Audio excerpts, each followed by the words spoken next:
Here's Jimmy Garoppolo, first and goal, 3-yard line. Throws, it is caught by Kendrick Bourne. Rushes on. Wilson is head of set.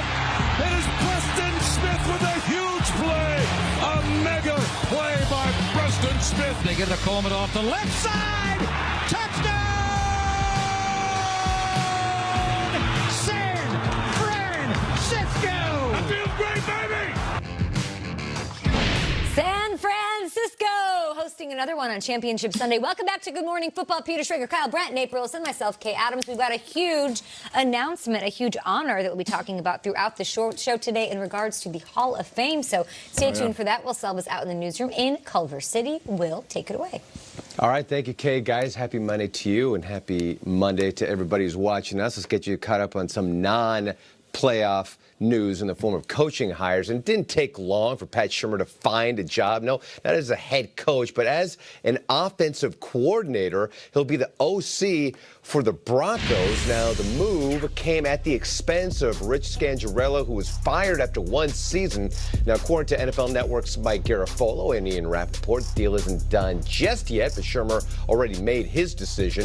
Shurmur becoming the 5th offensive coordinator in 5 seasons in Denver. Now, Shurmur's now former team hiring Patrick Graham as their defensive coordinator, as reported by NFL Network's Tom Pelissero. Graham holding the same position with the Dolphins. Graham and new head coach Joe Judge were both on Bill Belichick's staff for 3 seasons. Never a hair out of place. Jimmy Johnson is in the Follicle Hall of Fame, and for that I'm jealous. Best due on the sideline. He also was a great coach, and he's finally being rewarded for it. Hall of Fame president David Baker there, giving Johnson the news on the set of Fox's halftime show. He has 2 Super Bowl victories to a resume that includes an 89-68 record. Congratulations to him, and congratulations to former Steelers head coach Bill Cowher as well. Cowher getting the news of his induction, just like JJ, on TV for CBS's NFL Today show. Cowher had 9 seasons of at least 10 wins, 10 playoff seasons, and of course a Super Bowl win. Nate, you were there for Cowher's announcement. Give it to us. How was it like to be there to see Cowher get the news?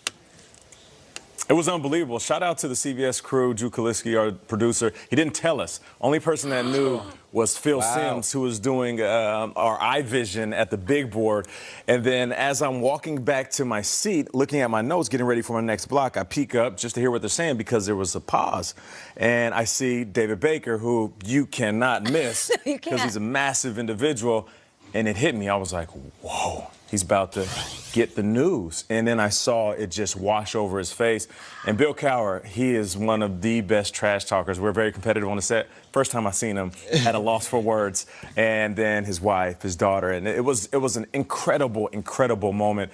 Just to be around Hall of Famers. I'm blessed to have played with Randy Moss and a few other individuals. So now I get to work with a guy every Sunday that's going to have a gold jacket in his closet. So sometimes you just sit by people and they rub off on you. So I'm honored to know him. And it's been a wonderful couple of years, and he's well deserving of it.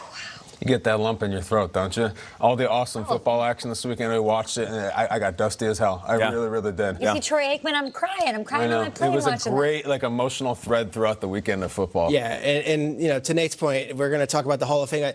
Just from an inside baseball, you guys, we work on a TV show. To keep that secret from both Bill Cowher and Jimmy Johnson, shout out to those production crews also, because that moment is spoiled if both those guys know that's what's about to happen. Yep. Are we going to get emotional on Wednesday? Yeah. We're announcing more and more picks. More and more. David Baker might be in our studio. Maybe so. Yep. Let's get ready. It's a big Wednesday for us right here in Good Morning Football.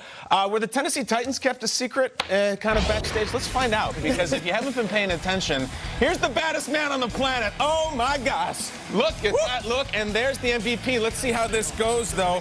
First quarter, no score. The Ravens going to run all over them. They've been in their beds for a few weeks. Tannehill, Jonnu Smith. Oh, what a catch. Are you kidding me with this? One hand, toe drag. Butt drag, really. Butt drag, swag. Get that cheek down. What did Iron Eagles? Very cheeky moment here. Absolutely right. Second quarter now. Lamar on the sideline. 1st and 10. Watch Tannehill right here. Who's he going to? Khalif Raymond is in the building. Second career touchdown. Welcome to the playoffs, Khalif Raymond. Ryan Tannehill going to the title game, just like we all said in August. Third quarter, 4th and inches. The Ravens go for it, second time in the game. Not going to work there. Not going to work there. Stuffed them. Guys, they were 8 for 8 on 4th and 1 this year, 0 for 2 in this game. Lamar's like, what the heck's going on out here? And now we got this man. Give it to Atlas, 3rd and 1. He's out the door. You get him down, he will house this thing. He will house it. Oh, no, Marcus Peters finally gets him. Guys, Derrick Henry went over 30 carries again. He almost hit 200 again. Baddest man on the planet right now, 14-6. Mariota's in the game. Direct snap to Henry, who's going to run it up the middle. No, wait, Tebow! Touchdown! Corey Davis, unbelievable. Are you kidding me? 3rd down. How about the Stones of calling that? Arthur Smith, the offensive coordinator. They said he missed it a lot in practice, Derek. So he had to do extra that was practice. a Heisman package. Maybe it was a little to the Ravens. Maybe it was. Off of Tebow, another Heisman winner. Jarrell Casey, who's a great friend of the show, strips Lamar. There were interceptions, there were fumbles, and there were smiles for the Tennessee Titans, who win again, who in back-to-back weeks have potentially ended the Patriots dynasty and knocked off one of the strongest #1 seeds we've seen in years, both on the road, 28-12. And if you thought the party was over there, ladies and gentlemen, Mr. Tajay Sharp introducing his MVP. Come see him. NFL rushing leader. If anybody got a problem with that, you come see me. We bout that. Big trust. Whoop, whoop. King Henry in the flesh. Whoop, whoop. It's a great win today. We're advancing.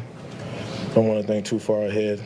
I'm just glad that we were able to, win this game against a great team and advance to the AFC Championship. Enjoy this win tonight. Get started tomorrow. Derrick Henry's Titans will be going to Arrowhead to face those Chiefs on Championship Sunday. That is Sunday at 3 p.m. Eastern on CBS. The Packers face the Niners after that in the NFC for the ship, 6:40 p.m. Eastern on Fox. This was an incredible, really exciting win that we've seen ever since Tannehill took over this squad. And they take down the #1 seeded, well-rested Ravens. Impressive performance by Tennessee all along and all around. Nate, what stood out to you the most and what impressed you most? Impressive? Nah, this was dominant. Derrick Henry is a monster. Listen, the big question is, is this sustainable? Is this sustainable? I remember one guy at this table asking last week, is this sustainable? It's not sustainable. Yeah, listen, these aren't sustainable. What, college kids partying too much. Your 2020 diet for your New Year's resolution, that's not sustainable. Nah. You know what's sustainable? Hard-nosed football. Okay. I'm talking old school. Give it to the biggest, fastest, strongest dude on the field 30-plus times and watch him run over everybody. And another guy at this table, name rhymes with Schrager. He said, Schrager. prisoner of the moment. We've been every week. Don't be a prisoner of the only thing prisoner about this is when you put him in the hole, he goes crazy. Yep. And that's exactly what he does. He's driving defenses crazy, and he's unstoppable. Derrick Henry is a beast, and like I said before, I'll say it again. Oh my If God. you ride Derrick Henry, you can ride all the way to Miami. This is 2020. You can't just have a big old That's what lumbering I'm running saying. back. You can't keep giving him 30 carries every week. This is blasphemy. This is madness. This is the Titans. Boom! Again, they did it right up the middle. It's like we keep hearing all this stuff about, you're never going to see another Lamar. You're never going to see another Mahomes. I don't know, maybe you are. There's a lot of great athletes coming up. Are you ever going to see 30, 30, 30 every single week? Are you ever going to see someone as erudite and intelligent as Peter Schrager week after week saying, guys, it's the Titans. Let's not be prisoners of the moment. Peter, you got your medal cup and you're going up and down the bars. Are you getting paroled now? Are you going to come join the party in the yard? It's not that it's the Titans, it's that it was the Ravens. The Ravens had the best rushing attack in NFL history. It's really hard for me to resist just saying the Titans are amazing because Nobody knows. when you go in to New England, and then you go into Baltimore, you can't in good faith sit in this seat right here and say that the Titans aren't the real deal. And yet, And it what? my takeaway was, what a defensive performance. 4th and 1. The Ravens were 8-8 all season long. Second quarter, up 7-0. 4th and 1. The Titans defenses 8 for 8 on 4th downs. take this and shove it. Then we go back later, coming out of halftime, 14-6. The very first play after that, by the way, was the Raymond touchdown. So they're not only stopping you on fourth down, then they're using their passing game. Then, third quarter, Ravens, they decide to go for it, stuffed them again.